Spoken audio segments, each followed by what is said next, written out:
playing Valkyrie Profile 2.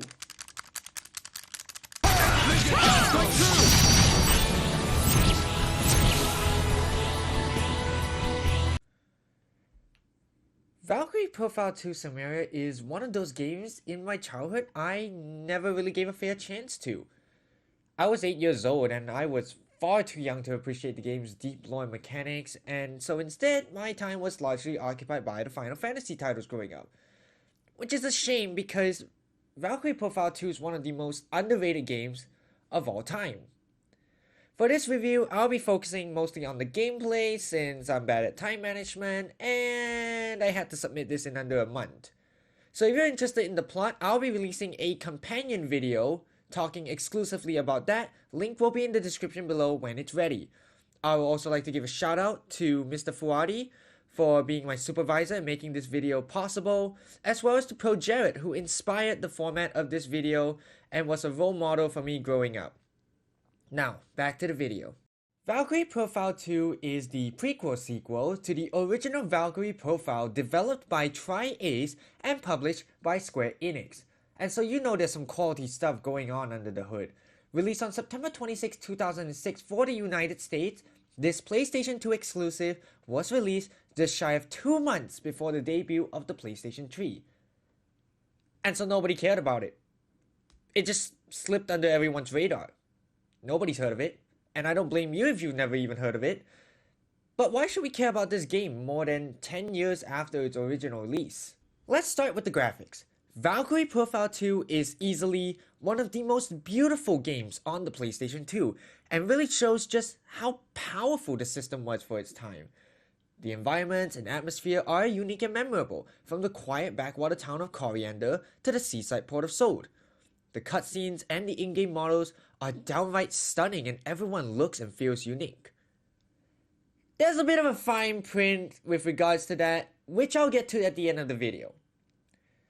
The music is phenomenal, composed by the legendary Motoi Sakuraba, known for his work in other JRPGs such as the Tales series and Star Ocean series.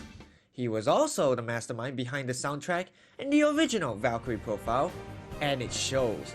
The battle theme stands out against any other JRPG, simultaneously being relaxing yet determined through an orchestra of brass. Brass? Brass? Brass? Oh, it's brass. Okay. An orchestra of brass, and listening to it is an experience very few composers are able to replicate. Which leads us to the meat of the gameplay, the combat system. Valkyrie Profile 2's greatest strength lies in its gameplay, and it takes a very unique approach to its combat system that sets it apart from any other RPG I've played. Enemy encounters are triggered by touching or getting touched by these purple ghosts that appear in the dungeons. When a battle occurs, the player is taken to a battlefield where the actual enemies are shown, and the player has full autonomy over their party of 4 characters. And this is where Valkyrie Profile 2 shines, because the player has full control of the situation at any given moment. In most RPGs like Final Fantasy, trading blows with enemies is part and parcel of the experience. I've hit you, now it's your turn to hit me, now it's my turn to hit you, and it's your turn to hit me again. Pretty straightforward stuff. But in Valkyrie Profile 2, that's not a given. You can position your party members anywhere in the battlefield, and that means you can move around a group of enemies to avoid stronger ones, reposition yourself to hit an enemy's weak point for extra damage, or even go straight for the leader to quickly end the battle. This is engaging combat and forces you to come up with a strategy to minimize damage to your party and maximize damage to the enemy. And it's really refreshing compared to other RPGs where most of the time you mindlessly mash the attack button to quickly end battles. Here, you have to think about your actions and the consequences of those actions. All of this is possible thanks to the game's unique combat system called the Advanced Tactical Combination Battle System. All this talk about combat, and guess what? We haven't even talked about attacking enemies yet. So here's how it works. Each character is bound to one of the 4 face buttons on the controller, and that character performs an attack when you press their button. Each character can perform up to 3 attacks depending on what weapon they have equipped, and the attacks themselves can be customized in the menu before battles. This is awesome. This encourages experimentation to find the most optimal way to deal damage. For example, I like to open with magic attacks to knock the enemy into the air, while I send my heavy swordsman to swing his sword upwards to juggle the enemy and keep them there, all the while my light swordsman and archer rain multiple blows to build up the heat gauge. This allows characters with special weapons to perform their Soul Crush, a powerful finishing move that looks really cool and does a lot of damage. All of this movement in combat is limited by your attack points, or AP. Each attack and dash maneuver will consume a set amount of AP. The only ways to restore it are to take damage from enemies, stand still to recharge it, or move around the battlefield. Put everything together and you have a dynamic, tactical battle system, which I like to summarize using the game's own words. One's ability to command determines whether comrades live or die. In other words, if you get hit by the enemy, that's you. That's your fault, because you put your comrades in a situation for them to be hit by the enemy. At least that's how I want to summarize it. From here, I'll be touching on the game's more glaring flaws, starting with the combat system. The combat system works as intended for most of the game, but then you encounter bosses where you throw everything I just talked about out of the window. Take this boss fight for example. I threw the full force of my party against the Waff's Queen, and I got her down to half health. And then she used her special attack, the Variation Omega, which dealt pretty much the equivalent of my party's health and damage. So I died. Okay, I thought, maybe I screwed up, maybe it was a fluke, I'll just try again. So I did, and I died again. And then again, and again, and then I gave up. Desperate and in search of answers, I looked up a strategy guide online and learned of a strategy that is considered the most optimal way to defeat the Waff's Queen. Here's the extraordinary strategy that I didn't come up with. You use everyone else as bait, get Alicia to the back of the boss, and then do this one single attack for the next 20 minutes. How much damage have I done already? I'm not making this up. Poking the Waff's Queen in the butt with a rapier for a third of an hour is considered the most efficient way to beat the boss.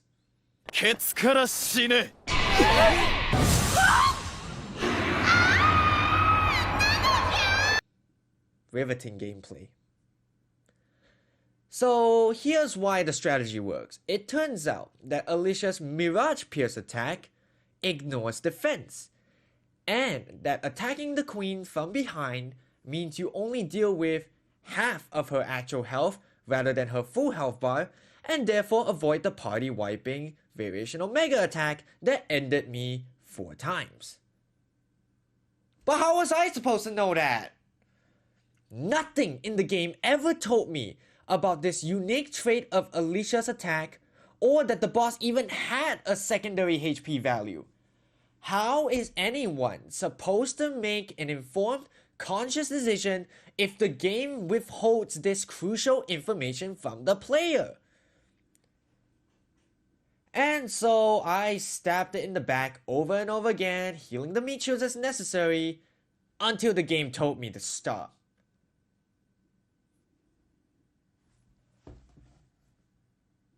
Does that make me a furry? Anyways, I learned that this isn't a one-time off, and will unfortunately be the most optimal way going forward to do damage, especially in the late game thanks to the rune system. See, by equipping certain pieces of equipment with the necessary runes, they can allow you to unlock new skills. For example, putting these runes together unlocks a survival skill, which allows you to survive an otherwise fatal blow. Very useful for squishy characters like my mage Lazard here. The problem is, it's impossible to know what runes in what combination unlock what skills. Anytime I unlock the skill, I discovered it by complete dumb accident. It's not fun, it doesn't instill a sense of progress, it's just tedious because now you have to put every single piece of equipment you have together hoping that it creates some kind of new skill. It's either that or look up a strategy guide. The game also features some brutal platforming sections that are going to confuse new players. It starts out easy enough, but as early as the second dungeon, you'll need to know and execute some more advanced techniques involving your photon crystals, which can temporarily freeze enemies in their tracks and prevent you from initiating combat. But they can also be used to teleport around the screen by swapping places with the crystals, and you can also use said crystals as platforms to reach higher levels. Take this clip for example. You're supposed to use the teleport mechanic to build a staircase to reach this treasure chest above. I didn't know that. And I spent 20 minutes of my life jumping about like an idiot trying to stack them normally. This is where Valkyrie Profile 2's biggest flaw comes in. The learning curve. The tutorial only serves to tell you that these mechanics exist without giving the player a chance to practice the more advanced stuff in a safe, controlled environment. The combat, the platforming, the accessory system, all of it can be confusing with a guide, and first-time players are likely to give up halfway out of sheer frustration. And these are the things that the players have control over. Oh yeah, it gets worse. See, some of your characters are human, but the bulk of them are going to be Einherjar, the souls of worthy warriors recruited by the titular Valkyries to fight in Ragnarok. You get Silmeria's old Einherjar back by finding their weapons in dungeons and summoning them. The problem is, who you get is completely random! 来たわね主人公。サーバントを仲間にするには召喚を行うの。ありていに行っちゃうとガチャね。ガチャ！やっぱりガチャあるんですね。ええ、召喚にはフレンドポイント召喚と聖書石召喚があって。ガチャ！ガチャ！またガチャが回せる！やった回せるのガチャ！ガチャ！やったやった回せる！やっほー！ガチャ！ガチャ！宇宙でガチャ！いっぱい回すの！ここへ来る前に一体何が？ガチャガチャ回せる！ That's right, you have a chance to get someone out of a possible 2 or 3 characters per weapon. This means, in a game with over 40 Einherjar, in a single save file, you're only going to get 20 of them. So if you want someone in particular, like Adonis or Zun, some of the best heavy swordsmen in the game, you'll have to reload your last save, go all the way back to the weapon, and then hope you get who you want. This is worsened by the fact that not all characters are made equal, and some are inherently better than others. The Einherjar themselves barely have any backstory to care about, and simply serve as meat puppets for the player to use in combat. This could have been easily avoided if they simply allowed the player to choose who they wanted to recruit, like how Chrono Cross handles recruitment of characters. That way, my party feels like the worthy chosen souls they're supposed to be, and not a ragtag team of question marks that I'm stuffing my party with in order to pad it out. I think that precisely because I like this game so much that its flaws are more glaring to me, but that doesn't mean Valkyrie Profile 2 is bad. It's just that we have to recognize that it is a very, very good game. It has great ideas that fall a little short on the execution. And so in spite of all the flaws I mentioned earlier, I still highly recommend trying Valkyrie Profile 2 at least once because of just how well the story, graphics, and gameplay hold up. So that leaves me with the fine print. Earlier I mentioned how the graphics look great and there's, well, fine print attached to it. See, I've been playing on an emulator, and I upscaled the resolution on this emulator to 1440p. And it just so happens that Valkyrie Profile 2 takes the upscaling really well, which is why everything looks so good. But I don't know where to find this game on its original hardware. I don't know where to tell you to get a physical copy. See, the original game isn't available digitally anywhere on any platforms or stores I looked at. including Steam and the PlayStation Store, which are the most likely suspects. So I went down to my local retro game store to look for a copy of the game. And I was told that they did not have a copy of the game in stock. In fact, they didn't even have the original Valkyrie Profile in stock.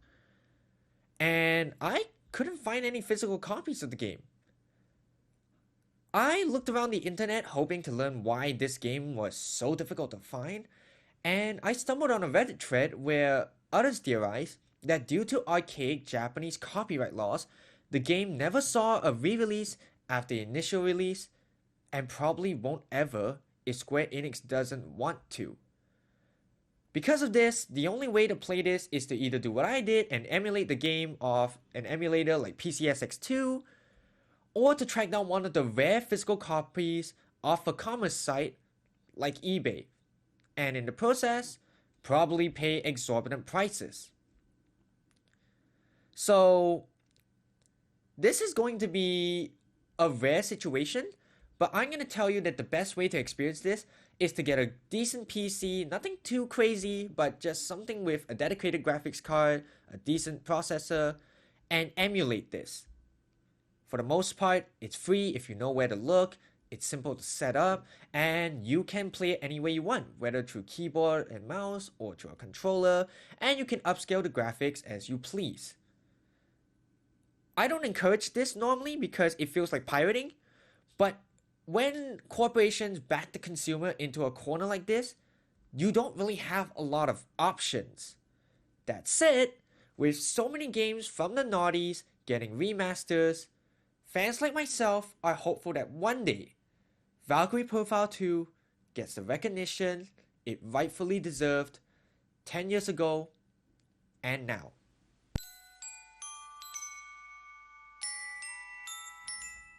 Hey there, I'm HG Alice. Thank you so much for watching the video. I hope you enjoyed it. If you did, leave a like, comment, and subscribe to the channel. It really helps me out. If you want to watch me play video games live, you can actually join me on my Twitch and my Discord. Links will be in the description below. And if you want to help support the channel financially through this time of COVID-19, I will also be leaving my Patreon in the description below. Any and all financial donations are greatly appreciated during this difficult time and helps keep things going, as well as keep the equipment I need for such videos to be purchased and maintained. Sorry for the sellout, but this video does not have a sponsor, and this wasn't easy to make. So thanks so much for joining me. I will see you whenever I see you. Take care and have a good one.